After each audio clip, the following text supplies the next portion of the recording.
Welcome to today's lesson. We're diving right into this explainer on the journey of the faithful, looking specifically through the lens of Romans chapter 11. Today we're going to be talking about faith, endurance, and what happens when you feel like you are literally the only one trying to do what's right.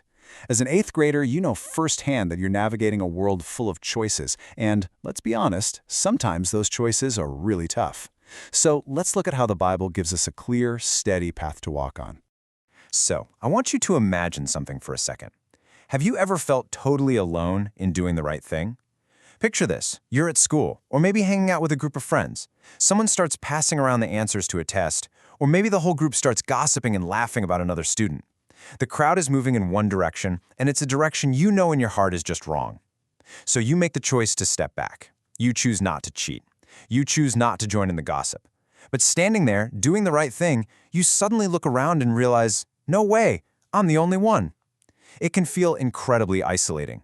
Being the odd one out is for sure not an easy place to be. But here's the absolute truth I want you to anchor yourself to today.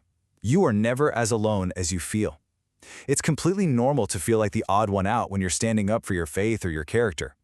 Those feelings of isolation, they're real, but they don't tell the whole story. God sees things entirely differently than we do. Where we see a lonely path, God sees a faithful heart, and He is always working behind the scenes.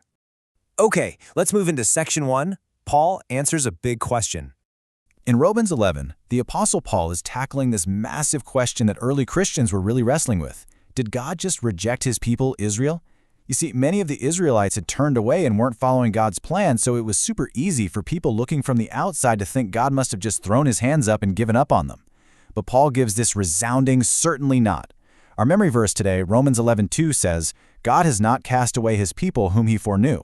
I really want you to lock this verse into your memory today. It establishes a fundamental truth about who God is. He doesn't abandon His covenant people, even when things look incredibly bleak from our human perspective.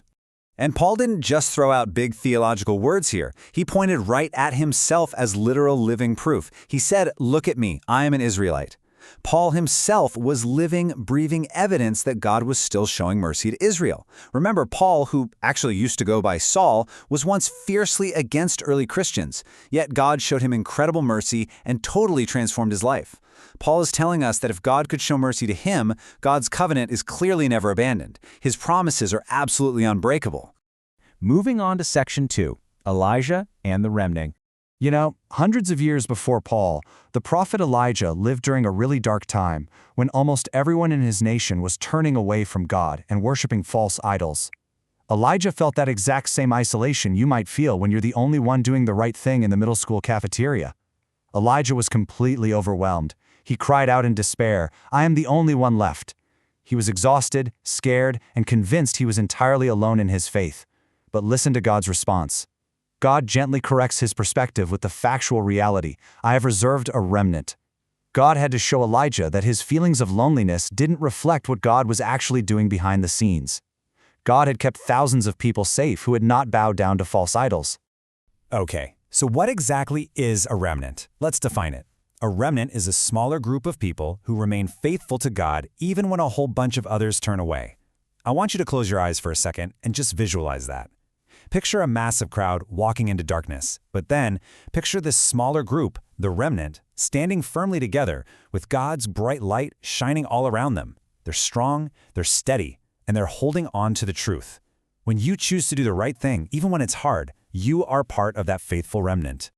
This brings us to section 3, God is always faithful. Here's the core truth of this whole passage. Even when the vast majority of people decide to reject Him or walk away from what's right, God still preserves and protects those who respond to Him with surrendered faith. His mercy literally never runs out. He always keeps the light shining in the darkness through His faithful people. But being part of that remnant requires action on our part. It requires making the faithful choice every single day. Because of God's incredible mercy, we shouldn't ever become proud or careless. Instead, we need to remain humble, recognizing that we desperately need God's strength. We need to be thankful for His grace. We need to stay obedient to His word, even when it isn't the popular thing to do. And we need to live faithfully. These aren't just abstract ideas, guys. These are daily, actionable steps for how you can walk through your classes, your friendships, and your life. Right now, I want you to treat this like a mental journal prompt. Why do you want to remain faithful to God even when others turn away? Think about it deeply. Is it because you know His promises are true? Is it because of the peace He gives you? Solidifying your personal why right now will be the anchor that keeps you steady when the pressure is on and the crowd is pulling you the other way. Let's look at Section 4, the Godly Learner's Choice. Making the faithful choice isn't just about how you act with your friends, it's honestly about how you approach your education too. And this right here is the absolute heart of our philosophy at HeroesMart Academy.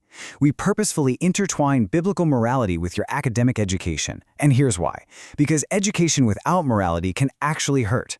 If you just gain knowledge and intelligence without a moral compass, it often just makes you more capable of doing wrong things efficiently. Knowledge alone is dangerous without wisdom.